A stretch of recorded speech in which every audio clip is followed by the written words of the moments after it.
Welcome back दोस्तों, कैसे हैं आप लोग। तो आज मैं एक्सप्लेन करूंगा एक अमेरिकन कॉमेडी ड्रामा फिल्म को जिसका नाम है यस गॉड यस। इस मूवी की IMDb रेटिंग है 6.1 out of 10 and Rotten tomatoes में ये 93% फ्रेश है with an audience score of 66%। दोस्तों, मूवी में सेक्स एंड मास्टरबेशन से रिलेटेड कुछ बातें बताई गई है। अगर आप ये सबसे ऑफेंड हो जाते हैं तो वीडियो को यही बंद कर दीजिए।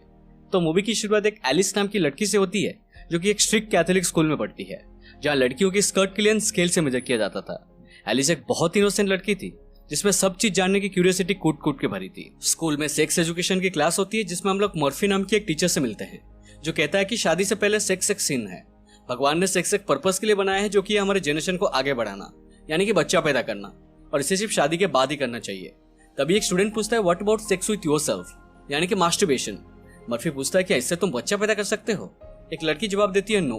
मर्फी कहता है कि एक से ज्यादा शादी करना, ये शादी से पहले किसी भी प्रकार का सेक्स या मास्टरबेशन गॉड के प्लान के खिलाफ है, और याद रखना गॉड हमेशा तुम्हें देख रहा है। क्लास के बाद एलिस की बेस्ट फ्रेंड लॉरा उसके पास आती है और कहती है कि मैं स्कूल के रूल्स को मानते हुए तंग आ गई हूँ। बाय द वे, तुम्हारी क्लास कैसी थी? एलिस पूछती है क्या तुम्हें पता था कि मास्टरबेशन एक पाप है? लॉरा कहती है हाँ ऑब्वियसली, और तुम जो टाइटैनिक मूवी के वो वाला सीन को बार बार रिवाइंड करके देखती हो वो भी एक पाप है। एलिस कहती है मुझे तो बस क्यूरियोसिटी रहती है और ये एक पाप नहीं है। स्कूल खत्म होने के बाद एलिस घर आती है और कंप्यूटर में AOL चैट खोल के कुछ गेम्स खेलती है। दोस्तों, AOL एक मैसेंजर चैट है जिसे लोग फेसबुक आने से पहले यूज करते थे। तभी उसके पास हैरी चेस्ट 1956 नाम के एक यूजर नेम से एक पर्सनल चैट आती है जो अपने बीबी के साथ सेक्स के दौरान ली गई कुछ एडल्ट फोटोज एलिस को भेजता है। एलिस इसे देख के एकदम से स्क्रीन बंद कर देती है, लेकिन फिर उसे देखने की इच्छा होती है और वो स्क्रॉल करके सारे पिक्चर्स को देखने लगती है। तभी उस आदमी का एक मैसेज आता है ASL, जिसका मीनिंग एलिस को नहीं पता था। वो उससे इसका मीनिंग पूछती है तो वो आदमी लिखता है एज सेक्स लोकेशन। एलिस थोड़ा सोचती है और जवाब देती है एज 22, लड़की, और लोकेशन आयोवा। फिर वो आदमी उसे एक पिक मांगता है तो एलिस उसे उसके एक दोस्त की फोटो भेज देती है। वो आदमी रिप्लाई करता है तुम काफी सुंदर हो। फिर वो उसे कुछ एडल्ट मैसेज करके उसके साथ सेक्स स्टार्ट करने लगता है। एलिस को काफी सारी चीजों के मीनिंग नहीं पता थी, बट उसके फेस पे हम लोग क्यूरियोसिटी साफ देख पा रहे थे। फिर वो आदमी उससे एक और एडल्ट पिक भेजता है और पूछता है are you touching yourself.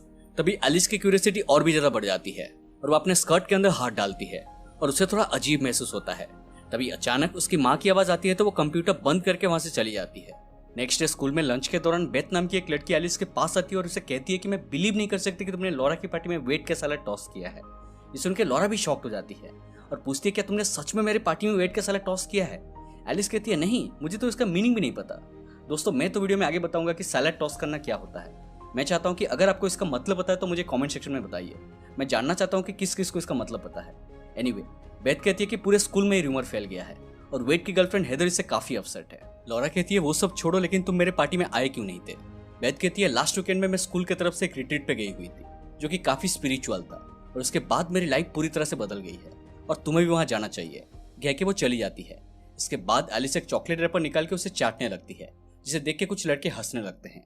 Alice उन्हें घूरने लगती है और वहां से उठ के चली जाती है, मगर तभी उसके सामने वेड और हेदर आते हैं और उसे एक एंग्री लुक देते हैं और कहते हैं डिस्गस्टिंग। एलिस को उस AOL चैट के बाद उसके मन में गिल्ट था, इसलिए वो लॉरा के साथ उस रिट्रीट पे जाने के लिए साइन अप करती है। वहां पहुंचने के बाद एक लड़के को देख के एलिस पूछती है ये कौन है?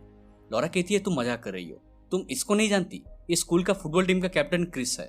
उसकी मैनली फिगर को देखते ही एलिस उसके ऊपर फिदा हो जाती है।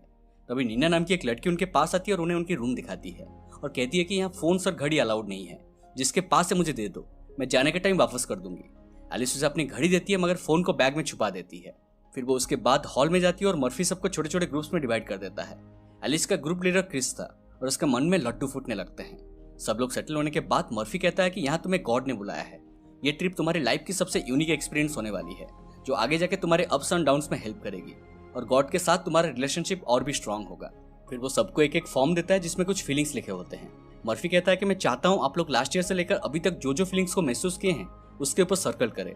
एलिस फॉर्म भरना शुरू करती है और टॉन्डन के ऊपर सर्कल करती है, मगर बाद में वो उसे इरेज कर देती है, लेकिन वो इरेज नहीं होता और टाइम अप हो जाता है।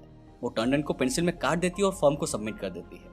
इसके बाद नीना एक स्पीच देती है और कहती है कि कैसे उसके पूरे फैमिली उसे इग्नोर करते हैं, मगर यहाँ आने के बाद उसे रियलाइज हुआ कि वो अकेली नहीं है, गॉड उसके साथ हैं और तभी उसे मन की शांति मिली। ये सुनने के बाद एलिस के साथ साथ वहां मौजूद सारे लोग इमोशनल हो जाते हैं। रात को एलिस अपने फोन में गेम खेल रही होती है, मगर तभी उसके फोन वाइब्रेट करती है। वो कुछ देर तक सोचने लगती है और फिर अपने फोन को अपने लेग्स के अंदर डालती है और उसे बहुत ही ज्यादा अजीब महसूस होता है। नेक्स्ट डे सब लोग जंगल में कुछ ऊँट्स लेने जाते हैं और एलिस सिर्फ क्रिस को ही देख रही थी। तभी एक लड़की गिर जाती है और क्रिस उसे संभाल लेता है। ये देख के एलिस के दिमाग में एक आइडिया आता है और वो भी गिरने का नाटक करती है। क्रिस उसके पास आता है और उसे उठा के नर्स के पास ले जाता है। एलिस को बहुत ही अच्छा फील होता है और वो एंजॉय करने लगती है। कहानी में आगे हम लोग देखते हैं कि एलिस अपने कमरे में थी और नीना कुछ बात करने वहां आती है, मगर तभी एलिस की फोन वाइब्रेट होती है। नीना देख लेती है और बोलती है कि तुमने मुझे झूठ बोला है, और वो सीधा जाके ये बात मर्फी को बता देती है। मर्फी एलिस को बुलाता है और कहता है कि यहाँ कुछ हासिल करने के लिए हम लोग ये रूल्स बनाए हैं और तुमने इसे तोड़ा है और मुझे इसके लिए तुम्हें पनिशमेंट देना होगा। तुम्हें अभी से पूरे कैंप को क्लीन करना होगा। एलिस कैंप क्लीन करने में लग जाती है और उसे मर्फी के रूम में उसकी कंप्यूटर दिखती है। वो चारों तरफ चेक करती है और कंप्यूटर में AOL चैट खोल के पूछती है कि सैलेड टॉसिंग का मतलब क्या है, लेकिन सब लोग उसे अलग अलग जवाब देते हैं। फिर वो स्क्रीन को ऑफ करके चली जाती है, मगर कंप्यूटर को शट डाउन करना भूल जाती है। उसी रात मर्फी सारे स्टूडेंट्स को बिठाता है और सबके सामने उनके घर से आई हुई लेटर्स को पढ़ता है, जिसे सुन के सब इमोशनल हो जाता है। नेक्स्ट डे क्रिस एलिस के साथ साथ 3 और स्टूडेंट्स को बुलाता है और कहता है कि सबके मन में कुछ ना कुछ गिल्ट होता है और मैं चाहता हूँ कि आज तुम वो सब बाहर निकाल दो और इससे तुम्हें मन की शांति मिलेगी। सब लोग अपने अपने गिल्ट्स बोलते हैं, जैसे एक लड़का कहता है कि लास्ट वीक मेरा ब्रेकअप हुआ है और मुझे ऐसा दिखाना पड़ा कि मुझे कोई फर्क नहीं पड़ा, बट अंदर से मैं टूट गया हूँ। एक लड़की कहती है कि मेरी दादी माँ की डेथ हो गई और मैं उन्हें आखिरी बार के लिए देख भी नहीं पाई। तभी एलिस की बारी आती है, मगर उसके पास कोई स्टोरी नहीं था। वो झूठ बोलती है कि कुछ दिन पहले उसकी डॉग की मौत हो गई थी, मगर बाद में उन्हें पता चला कि उनके पड़ोसी ने उसे जहर देके मार दिया था। ये सुन के एक लड़की जोर जोर से रोने लगती है। इसके बाद सब खाना खाते हैं और तभी मर्फी वहां आकर कहता है कि तुमने से किसने मेरे कंप्यूटर में AOL चैट खोलकर अडल्ट चैट किया है, बट कोई भी जवाब नहीं देता है। मर्फी कहता है मैं ये तो नहीं जान सकता कि ये किसने किया है, मगर याद रखना गॉड सब कुछ देख रहा है। एलिस डर जाती है मगर किसी को कुछ भी नहीं बताती। इसके बाद मर्फी एलिस को बुलाता है और पूछता है कि गॉड के साथ तुम्हारा रिलेशन कैसा है। एलिस कहती है अच्छा है। मर्फी पूछता है तब तुमने फॉर्म में टर्न डन क्यों भरा था। वो कहती है ये मैं बहुत दिन पहले फील कर रही थी। मर्फी पूछता है क्या तुम अब भी ये फील करती हो। वो कहती है नहीं। इसके बाद एलिस कैंप साफ कर रही होती है, तभी वेड वहां पर आता है और कचरा नीचे फेंक देता है। एलिस पूछती है तुम्हारा प्रॉब्लम क्या है। वेड कहता है तुम्हारी वजह से मेरा ऑलमोस्ट ब्रेकअप हो गया था। एलिस कहती है मैंने क्या किया, बल्कि मेरा नाम खराब हुआ है। मुझे तो उस वर्ड का मतलब भी नहीं पता। हमारे बीच में कुछ भी नहीं हुआ था, मगर टीचर से लेकर स्टूडेंट तक सब मुझे एक बैड गर्ल समझते हैं। तभी मर्फी वहां पर आता है और वेड को अपने साथ ले जाता है। उनके जाने के बाद एलिस कचरा साफ करने लगती है, मगर तभी उसे नीचे एक बैंड मिलती है जिसमें वेड का नाम लिखा था और वो उसे अपने पास रख लेती है। फिर वो किचन में क्लीन करने जाती है और विंडो से जो देखती है वो एकदम से चौंक जाती है। वो देखती है कि नीना एक लड़के को किस कर रही है और इतना ही नहीं, वो उसे एक ब्लो जॉब भी देती है।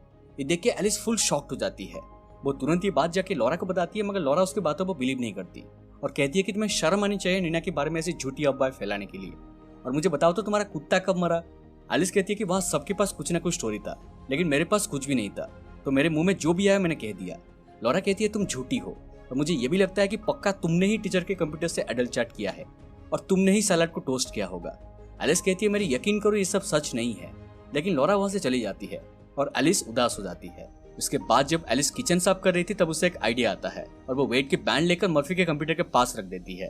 तभी मर्फी वहां पर आता है और एलिस पीछे छुप जाती है। मर्फी अपना कंप्यूटर खोलता है, एक एडल्ट वीडियो प्ले करके मास्टरबेट करने लगता है। एलिस जो देखती है अपनी आंखों पर बिलीव नहीं कर पाती और अपनी आंखें बंद कर लेती है। नेक्स्ट सीन में क्रिस एलिस से मिलता है और उसका उदास चेहरा देख के पूछता है कि क्या हुआ, तुम उदास क्यों हो, क्या तुम्हें बात करना है। वो दोनों एक टेबल के ऊपर बैठते हैं, मगर अचानक से एलिस उसे किस करने लगती है। क्रिस भी उसे किस करता है, मगर वो खुद को संभालता है और उसे दूर हटा के कहता है कि तुम क्या कर रही हो, ये गॉड के प्लान के खिलाफ है, और वहां से भाग जाता है। एलिस बहुत ही ज्यादा उदास हो जाती है। रात को जब सब प्रेयर्स कर रहे होते हैं तब एलिस चुपके से वहां से निकल जाती है और पास के एक बार में जाती है। वहां वो बार के ओनर गिना से मिलती है, जो उसका उदास चेहरा देख के पूछती है क्या हुआ। एलिस कहती है ऐसा क्यों होता है कि लोग जो होते हैं वो दिखाते नहीं और एक फेक इमेज बना के चलते हैं। गिना कहती है ये आजकल सबकी प्रॉब्लम है। एलिस कहती है मैं छोटी छोटी गलतियां करने से डरती हूँ क्योंकि मुझे डर है कि इस समय हेल में जाऊंगी। गिना कहती है बचपन में मैं भी एक स्ट्रिक्ट कैथोलिक स्कूल में पढ़ी थी और मुझे पता है कि तुम कैसा फील कर रही हो। फिर दोनों कुछ और बातें करते हैं और एलिस को थोड़ा अच्छा महसूस होता है। फिर गिना कहती है चलो मैं तुम्हें ड्रॉप कर देती हूँ। जाते टाइम एलिस पूछती है कि क्या तुम्हें पता है कि सैलेड टॉसिंग का मतलब क्या है। इस सुन के गिना हंसने लगती है और कहती है लीकिंग समवन्स बट होल। इस सुन के एलिस थोड़ी हैरान हो जाती है और रूम में वापस आ जाती है। नेक्स्ट मॉर्निंग जब सब लोग ब्रेकफास्ट कर रहे होते हैं तब मर्फी आके वेड को अपने साथ ले जाता है। तभी लॉरा एलिस के पास आती है और कहती है कि सॉरी, मुझे लगा था कि तुमने टीचर के कंप्यूटर से एडल्ट चैट किया था, मगर सच तो यह है कि वो वेड था, उसका बैंड कंप्यूटर के पास मिला, प्लीज मुझे माफ कर दो। एलिस कहती है कोई बात नहीं। लॉरा कहती है क्या तुम्हें यह बात पता है कि वेड एक गे है। एलिस कहती है क्या, बट उसका तो एक गर्लफ्रेंड है। लॉरा कहती है बट उसने आज तक एक किस भी नहीं किया और ये बात को छुपाने के लिए वो तुम्हारे बारे में सैलेड टॉसिंग का र्यूमर फैलाया था। तभी वेड वापस आता है और सबके सामने कहता है कि प्लीज गॉड मेरे गलतियों के लिए मुझे माफ कर दो। तभी मर्फी कहता है कि अगर तुम में से किसी को कुछ कहना है तो यहाँ आके कह सकते हो। अब एलिस में हिम्मत आ गई थी और वो उठ के सबके सामने जाती है। वो कहती है बीइंग इन हाई स्कूल सक्स। यहाँ सब लोग बातें तो बना लेते हैं मगर इसका मतलब ये नहीं कि जो कुछ भी तुम सुनते हो सब सच है। बहुत हर्ट होता है जब लोग तुम्हारे बारे में झूठी अफवाहें फैलाते हैं। अकेला और खाली फील होता है और इसके वजह से हम कभी कभी ऐसा काम करते हैं कि जिसे हम सोच भी नहीं पाते। यहाँ सबके पास सीक्रेट्स है। क्या बिगड़ जाएगा अगर सब लोग सबके साथ ऑनेस्ट रहे और सबकी चॉइसेस को रिस्पेक्ट करे। गॉड भी तो यही चाहते हैं और मे भी उसके बाद हम लोग के मन में गिल्ट नहीं रहेगा कि असल में हम लोग अंदर से क्या है। ये कह के वो चली जाती है और पूरा हॉल एकदम से शांत हो जाता है। इसके साथ वो रिट्रीट खत्म होती है और सब लोग अपने अपने घर वापस आते हैं। अगले दिन एलिस स्कूल जाती है और क्रिस उसे देख के छुप रहा था। एलिस उसके पास जाके कहती है कि मुझसे छुपने की जरूरत नहीं है क्योंकि जो लास्ट टाइम हुआ वो आगे नहीं होगा। क्या हम लोग एटलीस्ट दोस्त बन सकते हैं? क्रिस बोलता है क्यों नहीं। फिर वो मर्फी के पास जाती है अपने गिल्ट शेयर करने और कुछ इधर उधर की बातें करती है। मर्फी पूछता है क्या तुम्हें और कुछ कहना है? वो कहती है एक्चुअली हाँ, मुझे एक बात बतानी है जो मैंने रेडिट पर देखा था। मैंने एक वीडियो देखा था जिसमें 2 लोग सेक्स कर रहे थे। मर्फी को समझ आ जाता है कि एलिस किस वीडियो के बारे में बात कर रही है।